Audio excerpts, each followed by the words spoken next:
So there's a new guy trying to do that in Africa right now. So guess what is going to happen to him? They're going to kill him. So the real reason why they killed Gaddafi is he wanted to have a currency for Africa, and he wanted Africa to unite against the exploitations of the Western world. So they had to kill him. So there's a new guy trying to do that in Africa right now. So guess what is going to happen to him? They're going to kill him. I know. I love this guy too. I think it's great he's doing that. But so Burkina Faso President Ibrahim Traore, is that how you say it, announces a bold plan to unite the African continent under one system. He wants to create a United States of Africa where all African countries will come together as one. There will be one government system, one currency allowed called Afro money, and one African passport. All Africans will be able to travel freely without visas. He also said the wealth of Africa should be shared equally among all countries so no one is left behind. That's why they kill everybody. That's why they got rid of the guy, Mossadegh, when he was running Iran in 1954, because he wanted to keep the oil profits for their own people. Immediately, the CIA overthrew him. Do you know that the Shah got thrown because the trilaterals wanted to put in the Ayatollah because the Shah minorly wasn't doing what they wanted? Yes. So that dictator wasn't even good enough for the other one they put in the Ayatollah. And so the same thing. The reason why they killed Gaddafi. Under Gaddafi, Libya had the highest standard of living in all of Africa. What sealed Gaddafi's fate was his plan to create a pan-African gold-based currency to release the continent from the shackles of the petrodollar. This couldn't be tolerated by the West. The rest is history. That's why they killed him. Well, I remember we've covered that on this show many times. We've told you, and that's another truth that I don't think Jon Stewart will ever tell you either. Well, he doesn't know. Do you ever see Gaddafi Mad Dog Killer on Showtime? It was a documentary about when we kill one of these people, we make like a good, and we killed a bad man. Yeah. So they talked about, and they made it like he had this cuckoo idea that he was going to unite Africa under a currency. Yeah. And he's like a tin pot dictator. Yeah. And I had no idea what the petrodollar was when I saw that. Okay. So that's where they're laughing at the very idea of that. But that is why they kill these people. So let's watch this. More speculation has been raised on the reasons for NATO's intervention in Libya. And as RT's Laura Emmett reports, the organization may have been trying to prevent Gaddafi from burying the American buck.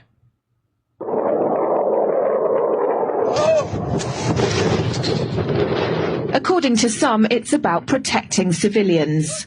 We must not tolerate this regime using military force against its own people. Others say it's about oil. The only reason they're interested with Libya is about the oil. You'd think we'd be in Iraq if the major export there was broccoli.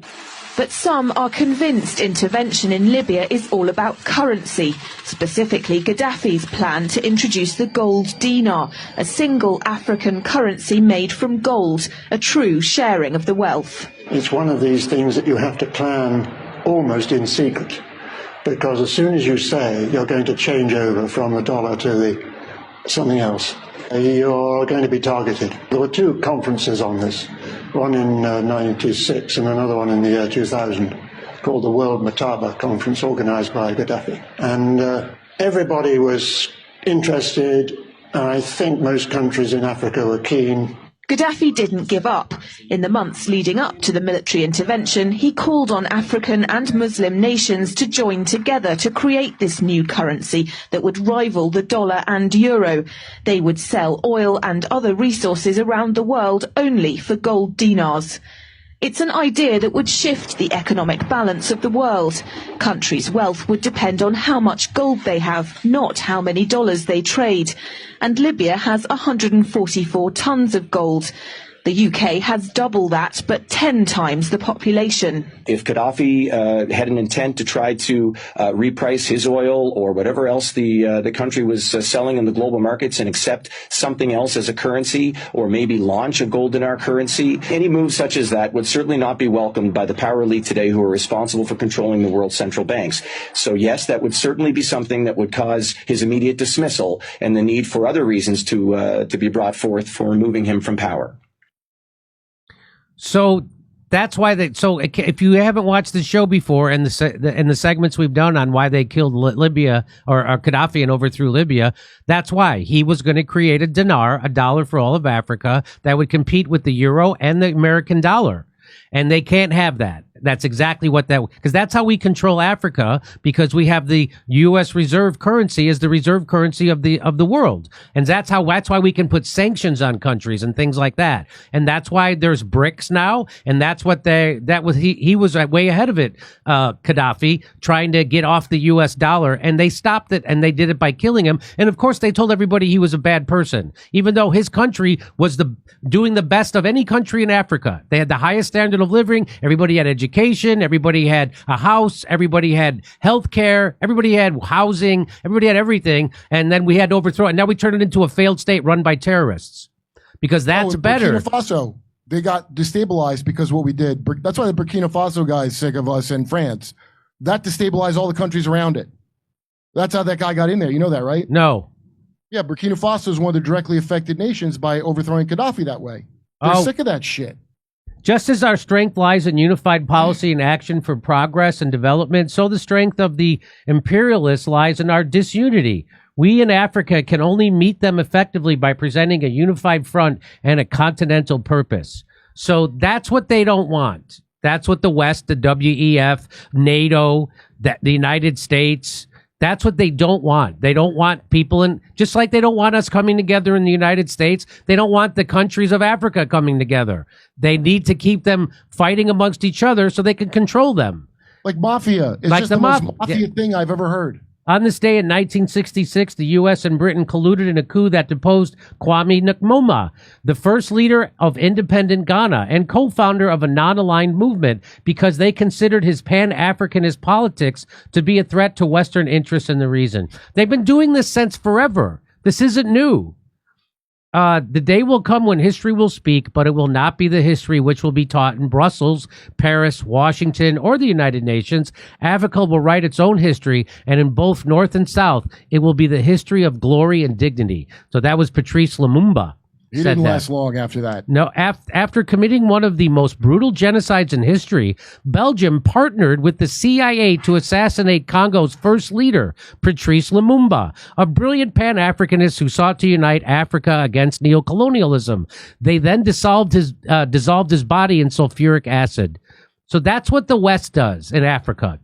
Africa's they do it to you. They do it to your kids too. And now this guy is a friend of Russia. So now he's connecting with Russia, and they can't have that.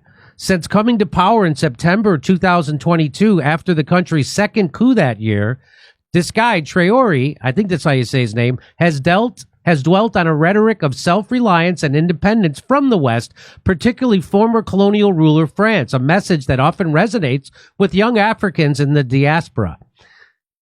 The latest Traore frenzy reached a new peak late April with a solidarity march in the country's capital.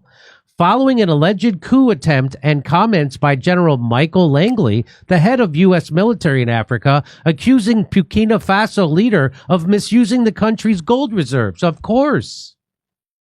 Following the 2022 coup that brought him to power, he promised to end the country's decades-long deadly security crisis and leverage its rich mineral resources for the benefits of its own 24 million citizens.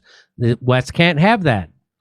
Alongside the coup-hit nations of Niger and Mali, Burkina Faso has since severed ties with the regional bloc of ECOWAS, criticized by many young Africans as representing the interest of leaders and not the citizens, as well as long-standing Western allies such as France, whose military provided security support to the government for many years to help the security crisis.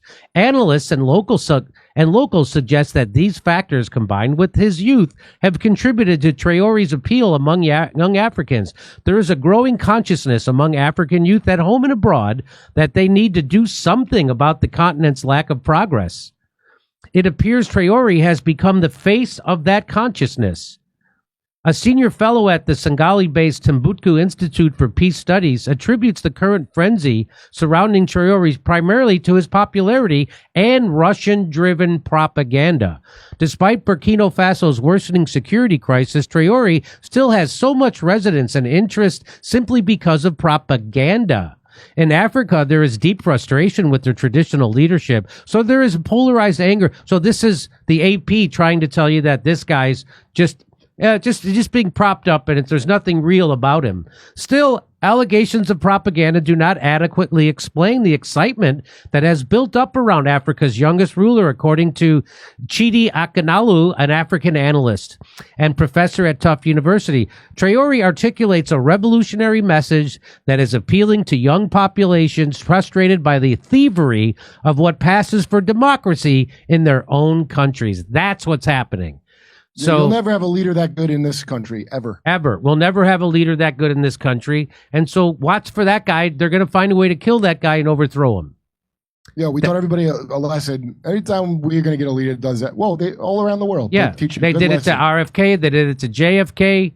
Anybody who gets on the line, okay. So that's what's happening. So now I'll see you August 3rd in Oxnard, California, and then I'll see you in Rutherford, New Jersey, and I'll see you at the Village Underground in Manhattan. Go to jimmydore.com for a link for tickets. Come see us in Oxnard, California, Rutherford, New Jersey, Manhattan, New York, Edmonton, Calgary, Vancouver, Appleton, Wisconsin, Rosemont, and Chicago, Illinois. Go to jimmydore.com for a link for tickets.